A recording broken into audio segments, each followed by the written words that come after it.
ฮะเอ้าตื่นเข้ามามื้อนั้นจำบ่ได้ครับอ่าประธานป้องเลยผู้ที่จำบ่ได้ครับตอนประธานป้องมาเนี่ยน้องจันเพิ่นมาแล้วบ่นี่ให้เราไปเป็นทีมงานเนาะผู้ประเทศลาวเลยล่ะไปน่ะโอ้ไปฮอดบ่อแก้ว ทำไมบาด เปิดรถ24ชั่วโมงไม่มีปัญหา รับหลัง โอ้น้ำนี่ 24ชั่วโมงรถไม่มีปัญหา สายเลยเนาะ50 เมตรบ่อัน อ๋อโธ่น้ำว่ามันเลิกเดี๋ยวอยู่ลูกปูน มีแต่ข้อบ่ให้มันเข้าตารางก็บ่ให้มันเข้าใกล้เด้อล่ะเด้อ แป๊บเดียวไล่เนาะเยอะเลยเด้อ อืม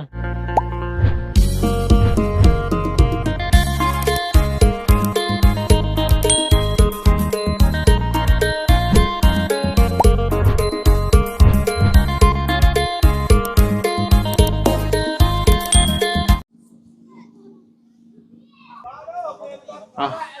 เรียบร้อยบานนี้พี่น้องเลยเนาะโอ้โธ่เสร็จสิ้นภารกิจเนาะนั่งแต่ใช้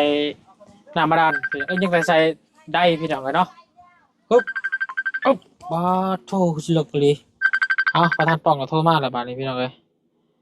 ฮัลโหลสบายดี โดย เอาตัวสบายดีบ่าวประธานป้อง โดยอยู่ใช้นี่ นี่แหละอยู่หน้าบ่อนี่แหละหน้าบ่อไอ้บาดาลนี่แหละ ธรรมดา งานนั่งขวดเบิ่งเผื่อมีก่อนค่ำขึ้นมาก่อนเพชรก่อนค่ำขึ้นมาที่พื้นบาดาลนะ ได้เลยกันจะเพลงกันได้ อันนี้ได้ก่อนหนึ่งเลยซิแมนก่อนยังเลย ว่าเด้อเนาะว่าได้เพลงกันได้ โดยเรียบร้อยแล้วยังแต่ใส่อันนี้ประธานเลยยังแต่ใส่ได้เพิ่นจะไปซื้อได้มาให้อยู่ ป้าคือไว้เด้อ งานเรียบร้อยแล้ว จักชั่วโมงน่ะเพิ่นนั่นดำเนินการเจาะน้ำเพิ่นน้องเพิ่น เพิ่นดำเนินการแต่9 โมง 9 โมง 9 10 11 12บ่ายหนึ่ง5 ชั่วโมง ชั่วโมงแล้วเรียบร้อย แม่น ความลึกเพิ่นเท่าไหร่น่ะบ่ ความลึกนี่50ความลึกน่ะ50 เมตร แม่นน่าจะ50แหละเพราะว่าข่อยถามแล้วตอนนั้นได้40ปลายแล้วข่อยออกไปข้างนอกได้แล้วตอนนี้ทางสายจอเพิ่นบ่อยู่เพิ่นออกไปซื้อได้อยู่หั่นนะแต่เพิ่นมาน่าจะ50นี่แหละคิดว่า เนาะไปเจอไว้อยู่ได้เดี๋ยวไปนอกชม กันเตือนกับเพิ่นใส่ท่อยังกันเตือนในครั้งแน่หลายเม็ด กัน แม่นใส่ตามหน้าดินเลยเราอะประมาณ10หรือ20 10หรือ20ท่อ10หรือ20เม็ดนะกันเตือน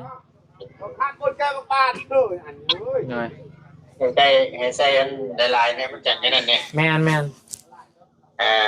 ใส่หลายๆมันจังป้องกันกันแล้วว่าซั่นซะ โดยแม่นแล้วป้องกันมันเจือนแล้วก็รับผิดชอบแล้วค้ำประกันให้อยู่เพิ่นก็ได้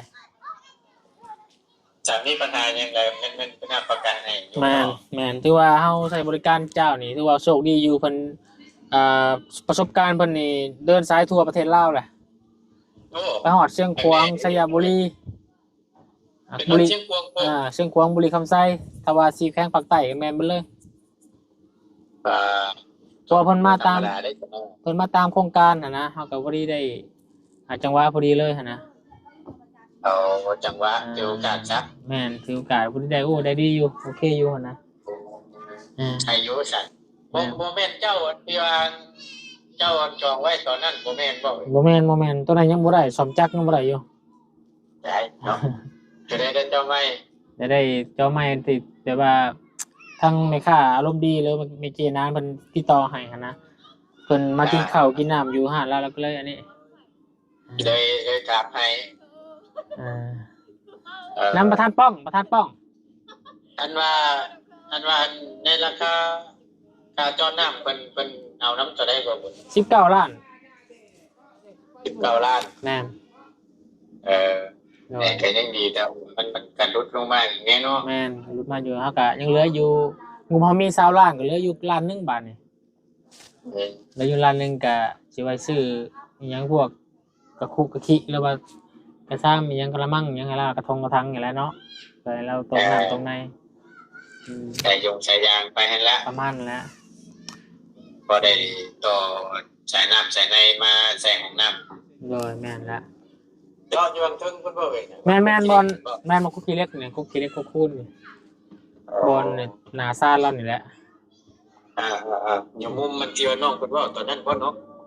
แต่จะแม่นแหละมาเนี่ยมองชุ้งไงมองนู่นเนี่ยนะทางขอไกลพากมาทางนี้ เนาะ แม่น เอาก็ว่าแล้วเรียบร้อยแล้วก็มีแต่ว่าจังซั่นแล้วฉันว่าบุญได้ก็ในเมื่อข่อยก็ยากเวียกทั้งนี้นำแน่ก็มีแต่ว่าฝากทั้งเจ้าเบิ่งนำหั่นแหละ เจ้าได้ แต่ว่าข่อยสิ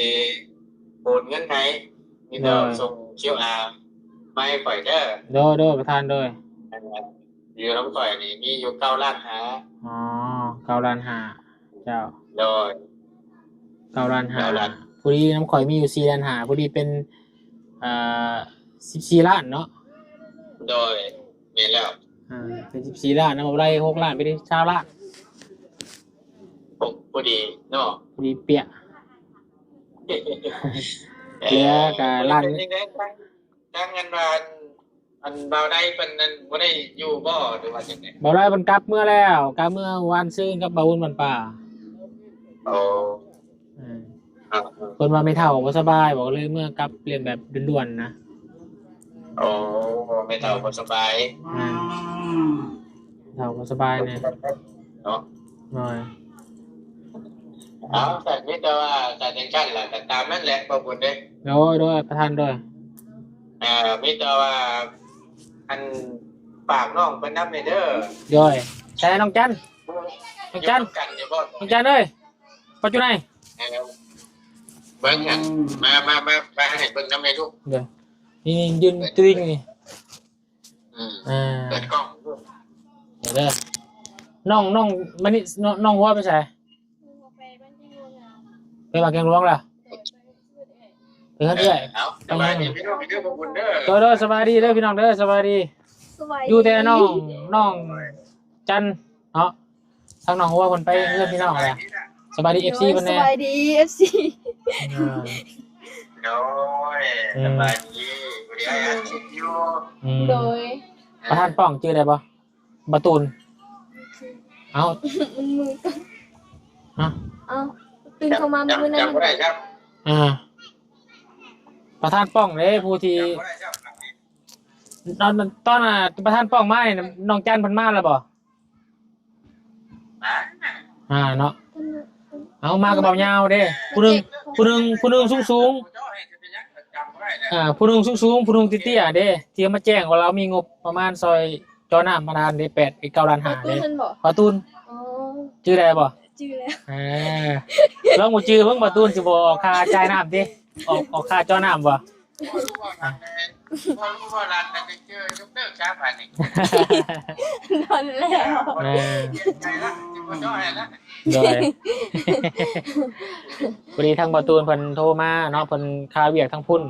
เพิ่นก็เลยโทรมาหาทางวุ้นแล้วก็ทางวานทางน้องและแจ้งนํกันเลยว่ามันอ้ายเพิ่นบ่ได้ขึ้นมามีแต่สิโอนเงินทางผ่านทางบุญแล้วเป็นสะพานบุญต่อจ่ายค่าจอน้ำไปแล้วทางบัดช่องประตูนเพิ่นมีงบประมาณอยู่9ล้าน5ทางผู้ใหญ่ใจดีเพิ่นซอยมา แต่ว่าทางประตูนขึ้นมาบ่ได้ก็เลยประสานมาทางบุญ โดย ทางนี้น้ำแน่บ่ปวดได้ก็ได้ได้ล่ะก็จังว่าทางเจ้าน้ำแน่นะเอาก็คือจังซี่เด้อน้องเด้ออันน้องหยังบ่ น้องจัน น้องจันบ่ เจ้า อันก็จังซี่ไอ้สิฝากความนำน้องนำอีกเทื่อนึงเด้อ โดย หลังจากที่จอน้ำจอในแล้วทั่วบุรีแล้ว อันนี้ทางพ่อกับแม่เพิ่นก็ฝากมานำให้อ้ายบอกต่อทางน้องจอน้ำจอในแล้วเรียบร้อยในการใช้น้ำใช้ซอยก็ให้แบ่งหมู่แบ่งครูแบ่งบ้านใกล้เฮือนเคียงอยู่แถวเฮือนเจ้าอันเนี้ยเด้อ โดย หรือว่าใครต้องการน้ำในแล้วก็ให้แบ่งกันใช้เด้อ โดย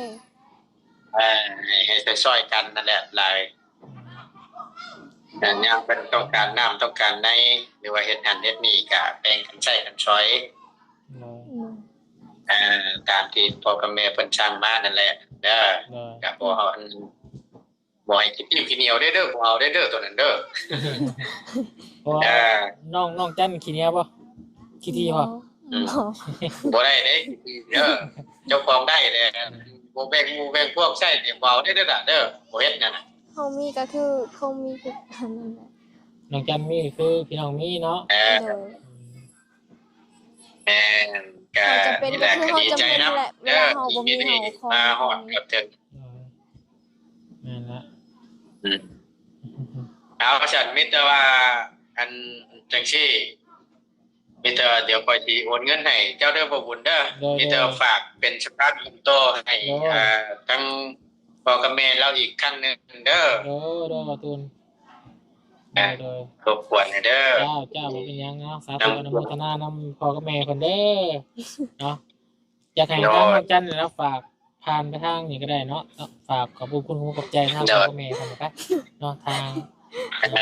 พ่อกับแม่ใจดี เอากับมิตรเราถ้าจังซั่นเด้อยันว่าน้องเพิ่นอันนั้นเดี๋ยวสิส่งอันนี้ให้เดี๋ยวยันว่าว่าน้องเพิ่นบ่จำบ่ได้นี่เด้อบ่บุญเด้อก็ส่งเพิ่นให้แล้วเป็นชื่อทั้งพ่อกับแม่เพิ่นทั้งครอบครัวของเพิ่นนั่นแหละแล้วก็มีทั้งน้องครับเพิ่นนำที่รวมโดยบริจาคมาในครั้งนี้เด้อให้น้องเพิ่นหรือว่าพรหรือใช้ว่าพันนี่ก็ได้เอานี่แหละได้คือส่งไป รายชื่อผู้ที่มีส่วนร่วมน้ำเนาะ แมนที่ร่วมสมทบจอน้ำให้น้องเพิ่นในครั้งนี้แหละ พอพอดบ่พอพอดเนาะเป็นพ่อประตู โดยตามที่เราอันได้ร่วมกับข่อยแล้วนั่น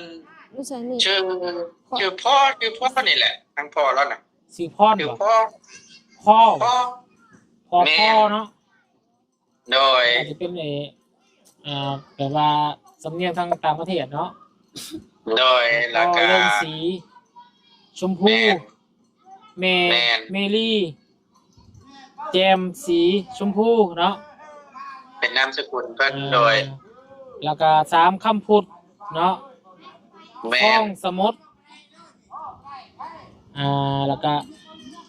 อาวุธเนาะ โดย สติ๊ปแก้วตาแล้วก็สีวิไล โดย แซมสุมุมทาเนาะสุมุนทา โดยแมนบ่หมดนั่นแหละทั้ง8ท่านที่เพิ่นได้ร่วมช่วยจอน้ำในครั้งนี้ มีแต่ยังอาวุธอ่านไปแล้วก็มีแต่ให้น้องละขอบคุณคุณขอบใจ ขอบคุณนะครอบครัวพ่อกับแม่เพิ่นเด้อ เด้อ โดย อันนี้ใช่ป่ะเนาะ ขอให้พวกพ่อแม่ขอให้สุขภาพแข็งแรงดีขอให้อยู่ดีมีแรงทั้งครอบครัวแล้วก็ไปใส่มาใส่ก็ขอให้ตลอดปลอดภัยนี่เด้อปรารถนาสิ่งใดก็ให้ได้สิ่งนั้นและขอให้เฮ็ดธุรกิจหยังขอให้เจริญรุ่งเรืองเด้อสาธุแล้วก็ขอบใจพวกอ้ายหลายๆเด้อที่ขอให้น้องได้มื้อนี้ ประธานป้องนะ โดย ประธานป้องขอบใจด้วยประธานป้อง ขอบใจเด้อประธานปอง ประธานป้องอยู่ดีไม่แห้ง ขอให้ประธานปองอยู่ดีมีแรงเด้อและก็ครอบครัวของอ้ายนำ โดยคือกันยังไง แล้วก็ ก็ได้ บ่ตูนำเด้อขอให้ครอบครัวอยู่ดีมีแรงเด้อ โดยโอ้ยคนเดียวกันนั่นแหละเว้ยบอกคนนี้ก็ให้น้องเพิ่นจับชนเนาะเจ้า ป ก็ ระธา เนาะ นป้องกับประตูนคนเดียวกัน เด้อ ที่ว่าประธานป้องก็คือซื้อช่องเล่าประตูนประธานป้อง อ๋อ มาเลยนะ แนะนำให้น้องเพิ่นเข้าใจแนวที่แหละบาง มา เทื่อ จิ้วได้บัดเดียวดอกบกป้องยังมาไกลแม่รถคือสไตล์เดียวกันน้องเหมือนกันเลยเนาะ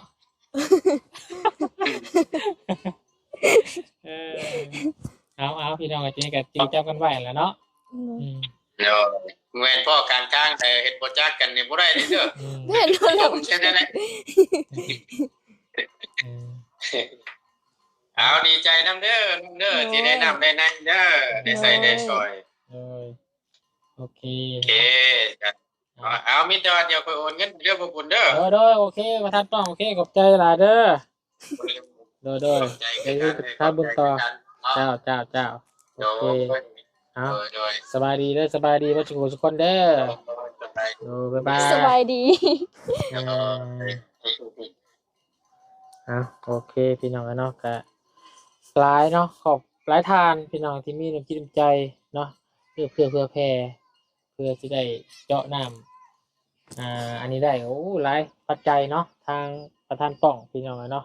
ทางครอบครัวพอเพิ่นเนาะครอบครัวนามสกุลสีชมพูพี่น้องเนาะนามสกุลเพิ่นโอ้เนาะสีชมพูเป็นแบบอ่อนหวานพี่น้องเนาะคนมีจิตใจที่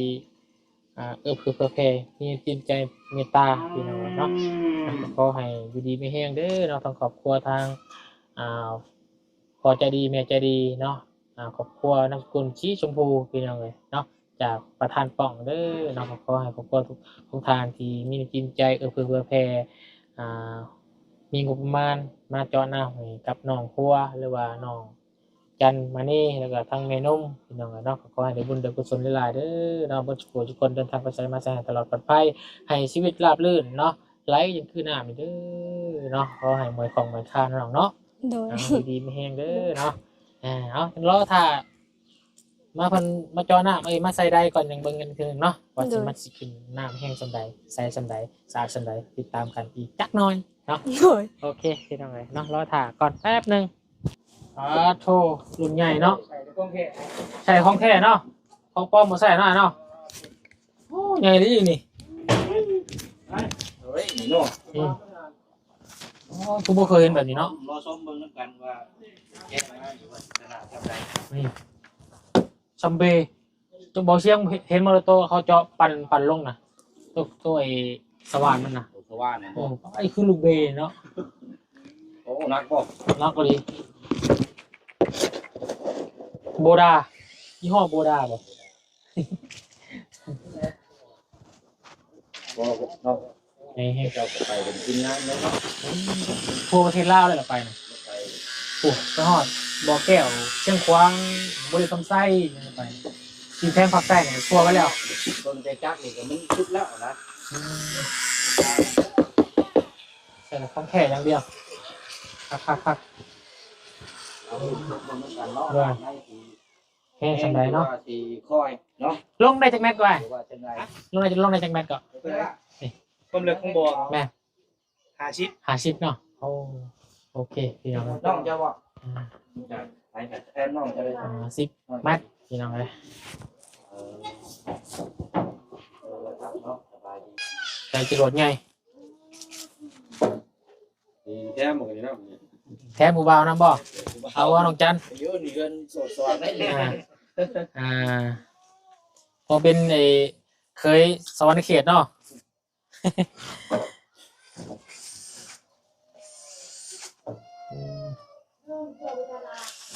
รุ่นยี่ห้อนี่เนาะผมเคยเห็นได้นี่เป็นของแท้เนาะ โครงการก็จะใช้ได้นี่ เห็นบ่อ๋อ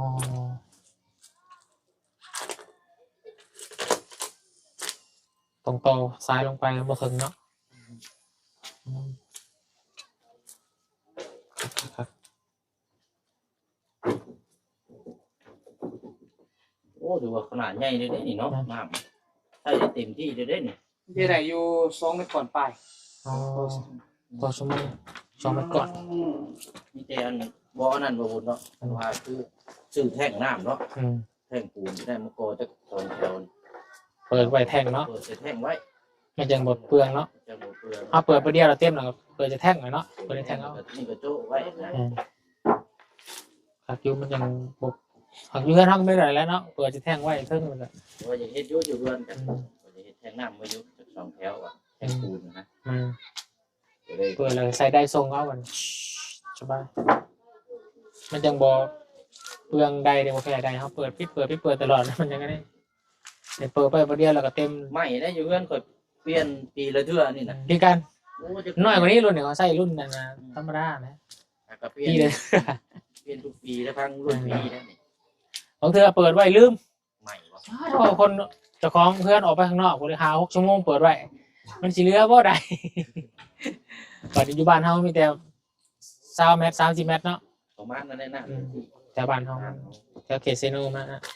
ธรรมดาถ้าน้ำมันบกขาดไม่ใช่ผู้ใหม่นะครับ นั่น อันนี้น้ำขาดเด้ น้ำมันเบิด เอา เด้ เปิดตลอดลืมปิด 6 ชั่วโมงเลยนะคอย เด้ไม่บาดเปิดว่า4 ชั่วโมงไม่มีปัญหารับหลังโอ้น้ำนี่4 ชั่วโมงแล้วไม่มีปัญหาสบายเลยเนาะ50 เมตรบ่อันนั้นใช่50 เมตรทัวกันข้าง20 เมตร พอกันเตือนป่ะ เนี่ยนะ เช้าแมทพอกันเตือนท ทั อ วน แรง 20 เมตรบ่ได้ให้ใส่นะบล็อกไว้เลยนี่บ่ได้ใส่กลุ่มเพิ่นมาทำหน้าที่มันบ่ได้ให้ใส่ อ๋อเอาน้ำฟืนมาด้านหรอเนาะครับพี่น้อง โอ้สุดแล้วจ้ะเนาะ ปักหมักซิบเลยน้องโหน้องจัน แล้ว ถ่ายเบิ่งน้ำกันพี่น้องเลย เนาะแบ่งใช้หลายครอบครัวนี่ตัวเดียวนี่แล้ว10หลังคาเอิ้นยังได้เด้นี่ โอ้นี่แล้วเอารถมาล่างก่อนเมื่อบ้านซะนะเที่ยวกับบ้านน้องมันล่างบ้านซื่นกับว่าเปื้อนกี้เขาเบรกกับเบิดรถข่อยว่าเชี่ยงเลยเลย เอ้าไฟก็ดังอยู่ได้แต่ว่าหาไปเช็คแล้วหางยังอยู่ เที่ยวเข้าบ้านน้องคนนี้แหละช่วงหน้าฝนนั่นไงมันไงเข้าเบรก เดือนได้3 โมงเลยว่าเปลี่ยนอยู่เ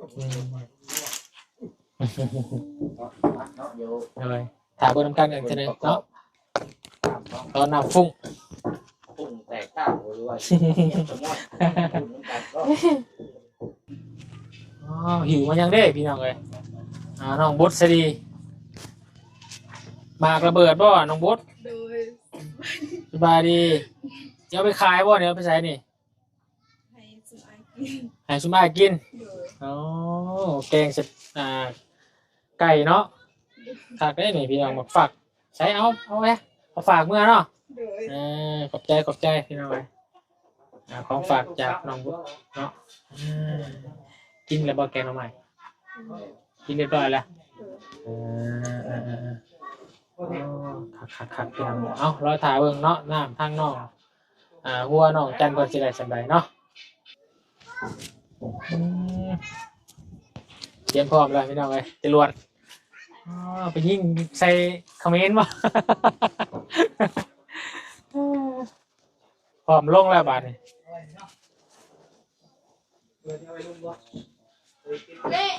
เอาไว้ลุงดูไว้เด้อ ต้องเปิดน้ำนะไว้ลุ่มแล้วแม่แล้วไว้เทิงเพื่อติดตั้งให้นี่ปิดเปิดน้ำไว้บางนี้ก็ได้เนาะไว้ทั้งเทิงก็ได้บงซ่านนี่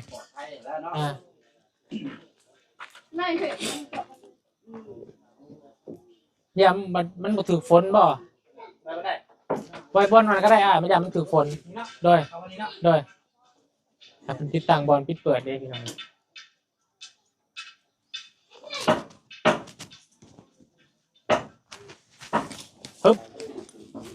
ลงไปเลย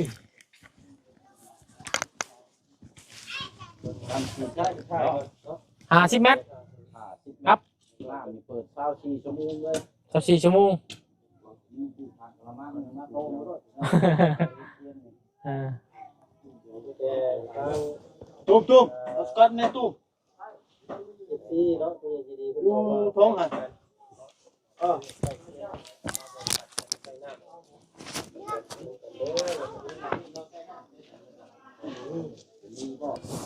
กำลังยังสายไฟขึ้นเพื่อน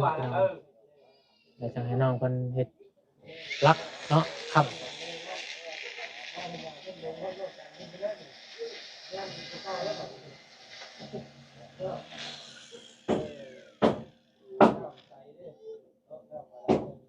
ต่อสายไฟใส่บอลปิดเปิดครับ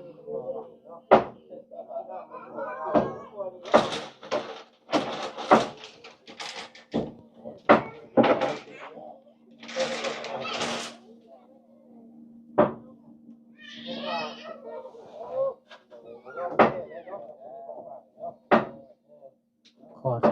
เสาเลยพี่น้อง ใช้เดียว ของน้ำนี่จะของน้ำนี่น้ำเนาะรับสีเขียวมาต่อเลยบ่ อันนี้ใช้ข้างล่าง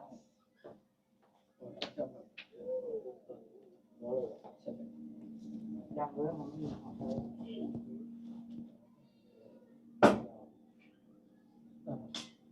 เรียบร้อย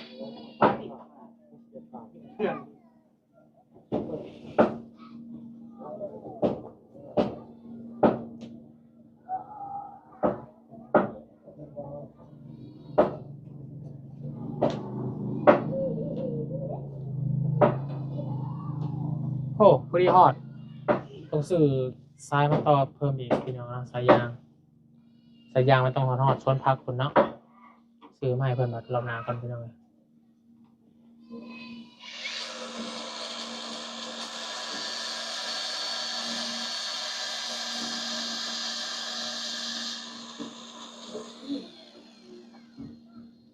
ฮะชีสรถคอยพ่นไปเลย เดี๋ยวคุณก้นรถกระบะ ลองน้ำเลยพี่น้องเลย โอ้ก็ยังไม่ได้โอ้50 150 250เนาะ ทางนี้อ่ะ เรื่องก็100 จะฉีดมาทางนี้ได้ อืม นับพร้อมกันเด้อ น้ำกระไดไฟสว่างเนาะขาดหัวอยู่ข้างๆเท่านั้นแล้วบ่านี่น้องจันเฮาเนาะลูกหลานเนาะเยอะเอ้ย สาวลำเพ็ญแน่นี่เนาะใส่สว่างบ่ ต้องคงมีก็ได้จากสารลำเพ็ญได้พี่น้องเราพาว่าเนาะเราว่าน้ำกระใสไฟกระสว่างขาดหัวนอนข้างๆเราว่าให้กระตือมาเลยไม่ต้องไปหาเราเลยเนาะจะกินเลยสอนลูกรักอยู่โมกินอยู่บ้านนาทม บางพี่ ตาพูดจริงแต่ว่าตาพูดสีหรือว่า โมเมบ้าน นาพวกคำเนาะ นาพอคำเมืองที่เนาะ น่าจะไม่ได้เข้าไป โอ้มีโอกาสกันมารอบหน้ารอบในสิเด็กคนกันเพื่อนส่วนถูกก็ไปก็ได้ไปจักเนาะนี่นึกว่าเสียมากที่ โอ้จกไล่น้ำมันออกเนาะ โมเลยว่า โอ้เอ้า เขาแล้ว เขาเลยโอ้เขาไว้เนาะเพราะว่ามันเป็นน้ำหนาดินเด้เนาะน้ำพื้นน้ำพื้นมาดานเดียวนอนยังมาทันได้ใส่ต่อยังมาทันได้ประกอบเองดีน้ำเนาะ อ๋อโธ่ว่ามันเลิกเดี๋ยวอยู่ลูกปูน นี่แต่คล้องบ่อยมันเข่าตารางก็บ่อยมันเข่าข้อไกลเด้อล่ะเด้อ แป๊บเดียวไรเนาะเยอะไปได้ มาแล้วน้ำเนาะ น้องวัวเพิ่นไปใช้เกาะแก้วของฝากป่ะไปหาของฝากไปหาของฝากอยู่บ้านได้อยู่บ้านเรื่อยพวก ใส่ตัวอีกเนาะเสียบเข้าเสียบออกเวลาเจ้ามอดน้ำมันงับลงเสื้อนะเวลาเปิดมันเงือกขึ้น โอ้ย งับคือได้ โอ้ยเนาะงึกฟังเหรอมันจังไดเนาะงึกเนาะ เวลามอดให้งับลงเวลาเปิดให้เงือกขึ้น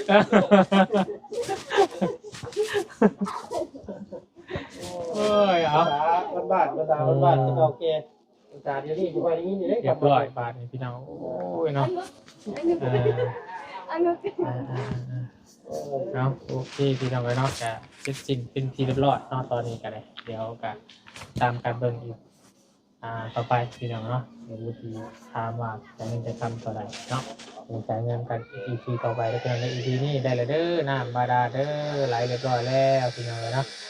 เดี๋ยวจะมาถามคอมมิชชั่นทางซ้ายไม่รู้เนาะที่มีคอมมิชชั่นใดเนาะในคลิปนี้ไปแล้วพี่น้องสบายดีเด้อ